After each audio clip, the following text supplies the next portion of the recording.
We are the generation of touchscreens, online friends, and high educational standards. Our defining moment is the COVID-19 pandemic. We are the generation who, with multitudes of information at our fingertips, embraces and encourages societal change. We are Generation Z, and we are the future. Gen Z has inherited a lot of problems that previous generations have lived through. These issues are not a thing of the past, though. They still exist today, and we need to work together to solve them. But how do we save the next generations and ourselves? And why is it so important that Generation Z becomes part of the narrative? Well, my generation is not afraid to talk about controversial and taboo topics. We discuss sex, mental health, and politics on a day-to-day basis. This deep communication allows us to connect with others and learn more about the world in general. By discussing topics avoided by the majority, we can find solutions to issues that normally would not be discussed.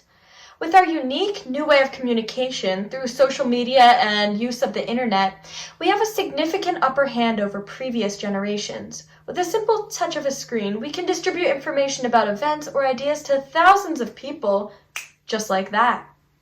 We can use the amazing technology we have to research major humanitarian crises, or create a 3D model of an ice cap, or design a product that will push the boundaries of human limitation. With all this great technology to assist us, it is our absolute honor and duty to get involved to make a better life for our children. We must use our unforeseen education levels to improve our country. By having members of Generation Z in the Senate, in think tanks, and as lawyers, we can change the political landscape of the United States for good. It is popular to claim that Generation Z is uneducated and have no life experience, but through the wonderful world of the internet, we can educate ourselves on important topics and make decisions that are in the best interest of others. With technology surrounding us, there is nothing we can't do. The best part of all this is that we can make a change right now, today. With easy ways to mobilize and spread information, we can get involved in our communities, even if some of us cannot yet vote. For example, many in my generation, such as Mohammed and Zhang, have used technology to share with the world. Zhang posts selfies on Instagram and Twitter with violence of explosions, bombs, and falling buildings in the background. He exposes the upsetting normalities of his home country of Syria to people all around the world. One of the amazing ways that Generation Z can get involved in social justice is by creating an organization. Gen Z organizations such as the March for Our Lives bring awareness to important issues in the country. By collaborating to amplify youth voices, Generation Z has the ability to influence the opinion of other and older generations. If 1 year ago you told me that I would become the secretary of a youth-led group that organizes protests, fundraisers, and community service activities, I would have said that number 1, you're lying, and number 2, that's sick. What's the organization called? Well, our organization is entitled Youth for Unity. We are a group of Gen Z activists working to improve the lives of all people, starting locally in our town of Doylestown, Pennsylvania. We have hosted protests with hundreds of attendees, with even more driving by and beeping and honking in support, and our organization has only been around for 6 months. We run donation tables for disaster relief organizations such as the California Wildfire Relief Fund, tables for local organizations like the Central Bucks Farmers Market, and tables for mental health organizations like the Trevor Project. Sarah will get more information about our mission in a minute, but I would just like to emphasize this one message from me to you. Stay strong, branch out, and never give up. I personally have never been a part of a social justice organization before, let alone led one. Well, when a friend of mine and I were talking about the outrage of the unjust death of George Floyd, she asked me if I would like to join her and a few other passionate youth from the community in organizing a Black Lives Matter protest. Although I have never done anything of the sort before, I enthusiastically agreed. It was super rocky in the beginning, as a group of hardworking yet inexperienced teens worked to plan an event of great magnitude.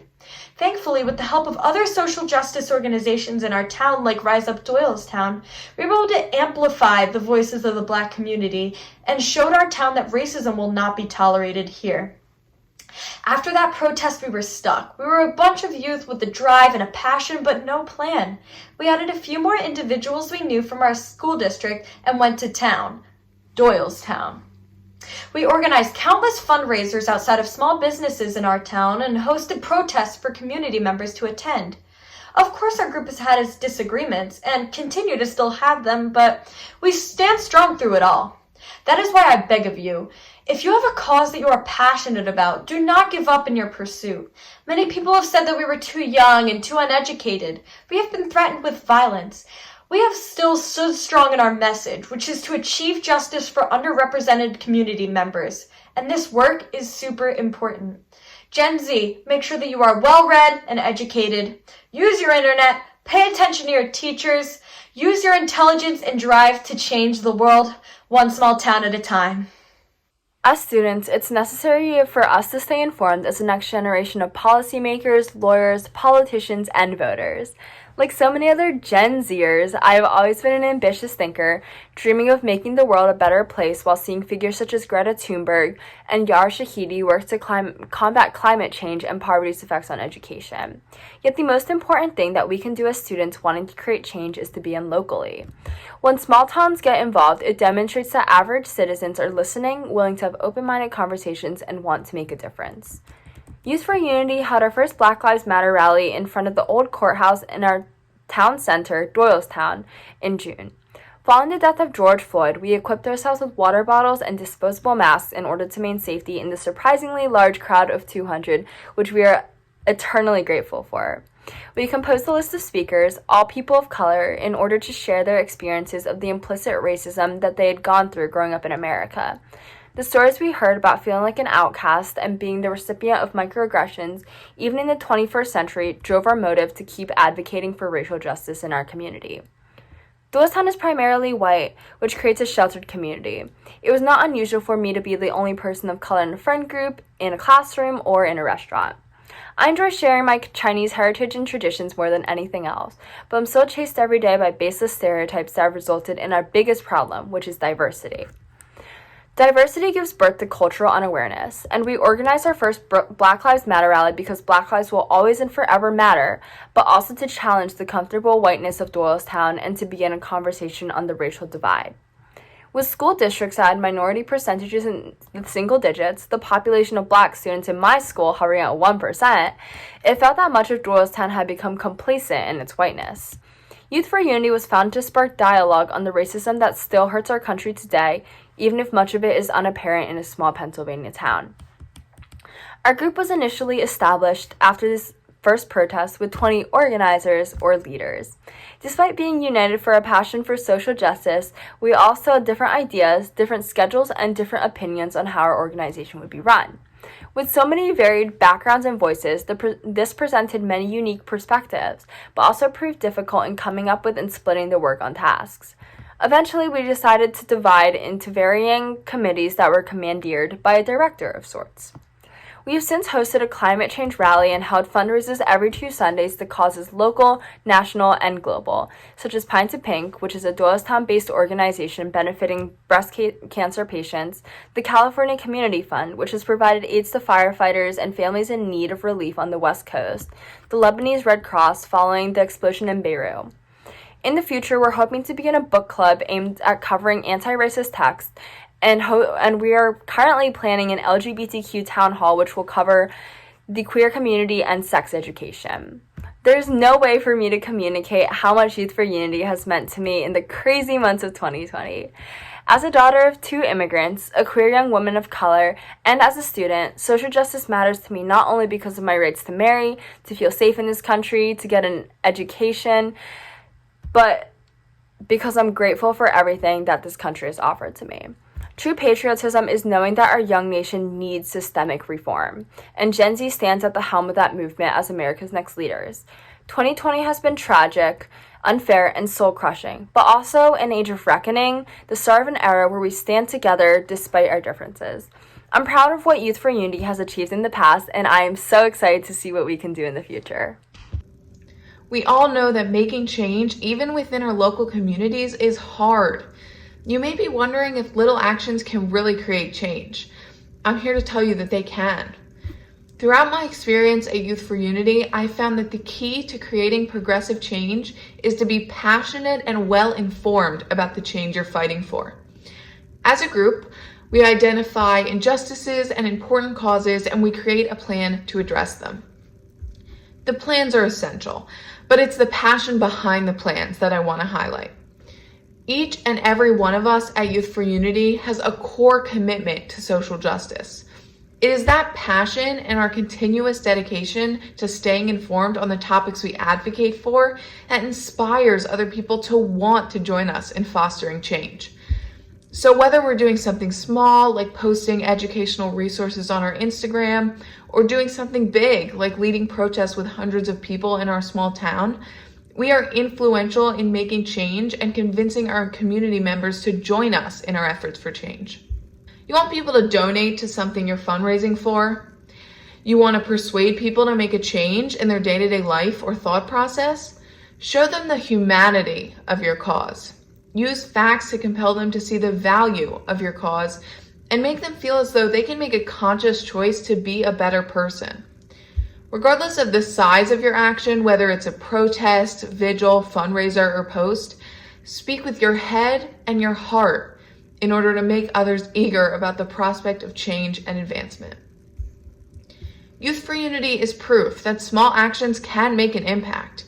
Maybe you've thought about actively fighting for a certain change and dismissed this goal because you've convinced yourself that you're not capable enough, not smart enough. Maybe you fear judgment or failure. But fear has allowed people to avoid making change for far too long. Personally, I got involved in Youth for Unity because I mustered up the courage to ask Ava if I could join the organization after its first protest. That's all it takes. Talk to people, form a group, listen, make plans, and make a difference. We at Youth for Unity have and will continue to spread our ideas of social, racial, and climate justice throughout our community. We are making changes. We encourage you to do the same. Take it one step at a time and remind yourself of your ultimate goal, a safer, kinder, happier future. Being outspoken does have consequences. Expressing your views and goals inevitably leads to judgment, good and bad. There will be people who agree with you and those that don't. So be confident and motivated. But I also encourage you to doubt yourself. Yes, doubt yourself. Not to the point of fear, because as I've said, fear prevents progress, but explore other possibilities and points of view. For instance, at one of our Black Lives Matter protests, Blue Lives Matter counter-protesters came. With groups as firm and opposing in their beliefs as these groups are, I will admit that I was nervous about what might happen. I was surprised to see a Black Lives Matter protester and a Blue Lives Matter protester actually interacting in a discussion. So I walked over to listen. It was, for the most part, a conversation born out of opposing viewpoints rather than innate hate for the other side. I think about that situation even months later. While I do not claim to understand or agree with the Blue Lives Matter protester's opinion, I will acknowledge that she made some points that I hadn't previously thought about. This is what I'm talking about, a willingness to listen and learn without agreement. Discussions like this provide insight and perspective which serve to broaden and deepen your point of view. So question your morals, question your cause, question your point of view, question your privilege. I hope that 2020, with all of its chaos, has at least enlightened you to take action. Make the world a place of equality, justice, and tranquility. I hope you'll be inspired by some of the advice I've shared and be courageous in initiating change in your community. I greatly appreciate everyone who has taken time out of their day to listen to our message. I hope we have inspired you to understand that activism has no age limit. Even if it's making small changes in your everyday life, you can change the world for the better. You got this. I believe in you. Every small act of change truly makes a difference, even if it's not visible. No matter how old or young you are, never stop learning and having conversations on social justice. We appreciate your time and hope that in the future, you understand that your opinions and your voice matters, and you can make a real difference in our community. It just takes one brave step forward. After everything you've heard from us, we hope you will explore your values and change the future. Your voice matters. If you don't advocate for the change you want to see, who will? Even some of us at Youth for Unity never thought our voices could make a difference. Yet here we are, speaking at a TEDx event. If we've impacted just one of you to make change, our voices are powerful enough to change the future. And so are yours.